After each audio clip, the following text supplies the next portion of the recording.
ಹೇಳಿದ್ನಲ್ಲ sir, guarantee ಶಕ್ತಿ ಕಾಂಗ್ರೆಸ್ಗೆ. 5 ಪಂಚ ಗ್ಯಾರಂಟಿ ಇದೆಯೋ ಶಕ್ತಿ ಕಾಂಗ್ರೆಸ್ಗೆ. ಇದು ಜನ ಬಡವರು, ಕೂಲಿ ಕಾರ್ಮಿಕರು, ರೈತರೆಲ್ಲ ಒಂದು ಕಡೆ ಇವು ಕೈ ಬಿಡೋಲ್ಲ ಈ ಕಾಂಗ್ರೆಸ್ಗೆ ಅನ್ನೋ ಉದ್ದೇಶ ಇಟ್ಕೊಂಡು 60% ಹೇಳ್ತಾರೆ, ನಾಳೆ 100% ಹೇಳ್ತಾರೆ. ಈಗ ಹೇಳ್ತಿಲ್ವ ಹಲಾಲು ಪಲಾಲು ಅಂತ ಏನು ಹೇಳ್ತಾರಲ್ಲ, ಅದೊಂದು ಜೊತೆ ಇದು ಸೇರಿಸ್ತಾರೆ ಅಷ್ಟೇ. ಬಿಟ್ಟರೆ ಅವ್ರಿಗೆ ಇನ್ಯಾವುದು ಕೂಡ ಸಬ್ಜೆಕ್ಟ್ ಇಲ್ಲ ಟೀಕೆ ಮಾಡಲಿಕ್ಕೆ. ಈಗ ಉದಾಹರಣೆಗೆ ಸಿದ್ದರಾಮಯ್ಯನವ್ರ ಕೇಸ್ ವಿಚಾರದಲ್ಲಿ ಮೂಡಾಗಣದಲ್ಲಿ ಇವ್ರು ಏನು ಮಾಡಿದ್ರು, ಇಡೀ ಏನು ಮೈಸೂರವರೆಗೂ ಬೆಳಗ್ಗೆ 6 ಟಿವಿನಾಗೆ ಅದೇ ಪಾದಯಾತ್ರೆ ಏನಾಯ್ತು, ಇಲ್ಲಿ ತನಿಖೆ ಆಯಿತು, ನಿರಪರಾಧಿ ಅಂತೇಳಿ ಎಲ್ಲ ಒಂದು ಕಡೆ ಒಂದಷ್ಟು ಲೋಕಾಯುಕ್ತರು ಕ್ಲೀನ್ ಚಿಟ್ ಕೊಡುವಂಥ ಕೆಲಸ ಆಯಿತು. ಇಲ್ಲಿ ಪಾತ್ರ ಇಲ್ಲ ಸಿದ್ದರಾಮಯ್ಯ ಅಂತೇಳಿ ಇಷ್ಟೇ ತಾನೇ ಆಗಿದ್ದು. ಸೊ ಹಾಗಾಗಿ ಕ್ಲೀನ್ ಸರ್ಕಾರ ನಡೀತಾ ಇದೆ. ಸಿದ್ದರಾಮಯ್ಯನವರ ಕಾಂಗ್ರೆಸ್ ನೇತೃತ್ವ ಸರ್ಕಾರ, ಡಿ ಕೆ ಶಿವಕುಮಾರ್ ಅವರ ನೇತೃತ್ವ ಸರ್ಕಾರ, ಇದು ಭಾಳ ಅದ್ಭುತವಾಗಿ ಜನಪರವಾದಂಥ ಕೆಲಸ ಎಲ್ಲ ಕೂಡ ನಡೀತಾ ಇದೆ.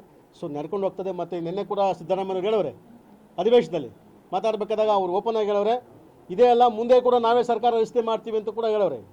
ಅದೊಂದು ನಮ್ಮ ಸ್ಫೂರ್ತಿ ಅಲ್ವೇ. ಸೊ ನೆಕ್ಸ್ಟ್ 28-29 ಕೂಡ ನಾವೇ ಸರ್ಕಾರ ರಚನೆ ಮಾಡ್ತೀವಿ ಅಂತ ಡಿ ಕೆ ಶಿವಕುಮಾರು ಹೇಳ್ತಾರೆ, ಸಿದ್ದರಾಮಯ್ಯ ಹೇಳ್ತಾರೆ. ನಮಗೆ ಖುಷಿ ಅಲ್ವೇ. ನಮ್ಗೆ ಯಾಕೆ ಹೇಳ್ತೀವಿ ಅಂದರೆ ಗ್ಯಾರಂಟಿ ಅನ್ನುವಂಥದ್ದು ಪಕ್ಷಾತೀತವಾಗಿ ಸರ್ವ ಸಮಾಜಕ್ಕೂ ಈ 5 ಗ್ಯಾರಂಟಿ ಹೋಗ್ತಾ ಇದೆಯಲ್ಲ ನಮ್ಗೆ ಅದೇ. ಈ ಉದಾಹರಣೆಗೆ ಗ್ಯಾರಂಟಿ ಅಧ್ಯಕ್ಷರು ಕೂತವ್ರೆ. ಎಷ್ಟು % ಆಗಿದೆ ರೀ ನಮ್ಮ ತಾಲೂಕಲ್ಲಿ ಗ್ಯಾರಂಟಿ ಸಕ್ಸಸ್ ಆಗಿರೋದು? 90% ನಮ್ಮ ತಾಲೂಕಲ್ಲಿ ಸಕ್ಸಸ್ ಆಗಿದ್ದೀವಿ. 100%. ಇದು ನಾನು ಹೇಳ್ತಾ ಇಲ್ಲ, ಮುಖ್ಯಮಂತ್ರಿಗಳು ಹೇಳ್ತಾವ್ರೆ, ಡಿ ಕೆ ಶಿವಕುಮಾರ್ ಹೇಳ್ತಾರೆ, ರಾಜಣ್ಣ ಹೇಳ್ತಾರೆ, ಪರಮೇಶ್ವರ್ ಹೇಳ್ತಾರೆ. ನಮ್ಮ ಅಲ್ಲ ಮುಂದುವರಿಲಿ ಬಿಡ್ರಿ, ನಮ್ಗೆ ಸಿದ್ದರಾಮಯ್ಯ ಅವ್ರನ್ನ ಮುಂದುವರಲಿ, ಡಿ ಕೆ ಶಿವಕುಮಾರ್ ಅವರೆಲ್ಲ ಮುಂದುವರಲಿ, ನಮ್ಗೆ ಅದೆಲ್ಲ ಮುಖ್ಯ. ಕಾಂಗ್ರೆಸ್ ಕಾರ್ಯಕರ್ತರು ನೆಮ್ಮದಿಗಿದ್ದೀವಾ ಅದು ಮುಖ್ಯ. ಜಿಲ್ಲೆಯಲ್ಲಿ 2 ಮಂತ್ರಿಗಳವರ ಅವ್ರ ಸಮ್ಮುಖದಲ್ಲಿ ಕೆಲಸ ಆಗ್ತದೆ, ಕೆಲಸ ನಡೀತಾ ಇತ್ತು, ನಾವು ನೆಮ್ಮದಿಗಿದ್ದೀವಪ್ಪ. ಈಗಾಗಲೇ ಆ ವಿಚಾರವಾಗಿ ನಿನ್ನೆ ಸನ್ಮಾನ್ಯ ಈ ರಾಜ್ಯದ ಮುಖ್ಯಮಂತ್ರಿಗಳು ಸನ್ಮಾನ್ಯ ಸಿದ್ದರಾಮಯ್ಯನವರು ಸ್ಪಷ್ಟೀಕರಣ ಕೊಟ್ಟವ್ರೆ. ಗ್ಯಾರಂಟಿ ನಿಗಮಗಳನ್ನ ಮತ್ತು ಗ್ಯಾರಂಟಿ ಕಮಿಟಿಗಳನ್ನ ಯಾವುದೇ ಕಾರಣಕ್ಕೂ ರದ್ದು ಮಾಡೋದಕ್ಕೆ ಅವಕಾಶಗಳಿಲ್ಲ ಅನ್ನೋವಂಥದ್ದನ್ನ. ಈಗ ನಮ್ಮಲ್ಲೂ ಕೂಡ ಒಂದು ಪ್ರಸ್ತಾವನೆ ಕೊಟ್ಟವ್ರೆ. ಮಹಾರಾಷ್ಟ್ರದಲ್ಲಿ MLAಗಳಿಗೆ ಮಂತ್ರಿಗಳಿಗೆಲ್ಲ RSSನವನ್ನೆಲ್ಲ ಒಂದು ಕಡೆ PAಗಳು ತಗೋಬೇಕು ಅನ್ನೋಂಥದ್ದು ಆದೇಶಗಳು ಕೊಟ್ಟಾರೆ ಅಂತ ಮಾಹಿತಿ ಇದೆ. ಫಸ್ಟ್ ಅದಕ್ಕೆ ಉತ್ತರ ಕೊಡಲಿ BJPನವರು. ಹೋರಾಟ ಮಾಡೋದು ಸಹಜ ಅಲ್ವೇ.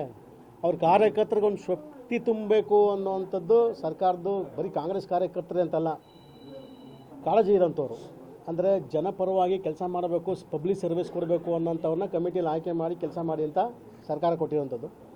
ಸೊ ಈಗಾಗಲೇ ಸ್ಪಷ್ಟೀಕರಣ ಕೊಟ್ಟಿರೋದ್ರಿಂದ ಮುಖ್ಯಮಂತ್ರಿಗಳು ಇದ್ರ ಬಗ್ಗೆ ಚರ್ಚೆ ಬೇಡ ಅಂತ ನನ್ನ ಅಭಿಪ್ರಾಯ ಆಯಿತು.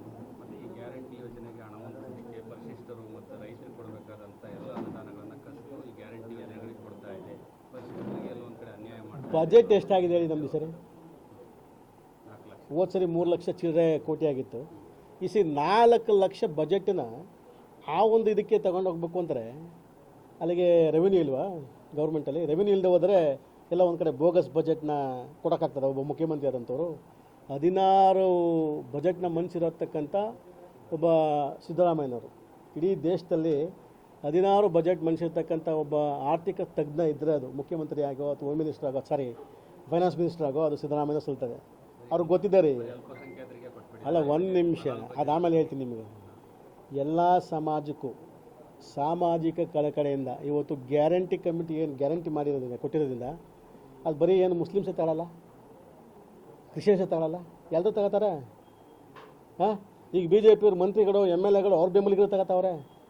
ಇದು ಪಕ್ಷಾತೀತವಾಗಿ ಸರ್ಕಾರ ಕೊಟ್ಟಿರತಕ್ಕಂಥ ಒಂದು ಒಳ್ಳೆಯ ಯೋಜನೆ. ಇದು BJPನವ್ರಿಗೆ ಏನಾಗಿದೆ, ಈ ಯೋಜನೆ ಕಂಟಿನ್ಯೂ ಆಗಿಬಿಟ್ರೆ ಮುಂದೆ ನಡೆಯುವಂಥ ಚುನಾವಣೆಗಳು ನಮ್ಮ ಸಮಸ್ಯೆ ಆಗ್ತದೆ ಅನ್ನೋ ಭಯ ಈಗಲೇ ಶುರು ಆಗೈತೆ ಬಿಟ್ರೆ ವಿನಃ ಅದು ಬಿಟ್ಬಿಟ್ಟು ಅವ್ರಿಗೆ ಗ್ಯಾರಂಟಿ ಬಗ್ಗೆ ಈಗ 1 ತಿಂಗಳು 2 ತಿಂಗಳು ದುಡ್ಡು ಹೊಂದಿಸುವಂಥದ್ದು ಡಿಲೇ ಆಗುತ್ತೆ, ಒಟ್ಟಿಗೆ ಹಾಕುವಂಥದ್ದು ಆಗ್ತಿದೆ. ಗೃಹಲಕ್ಷ್ಮಿ ಆಗ್ಬೋದು ಅಥವಾ ವಿದ್ಯುತ್ ಆಗ್ಬೋದು.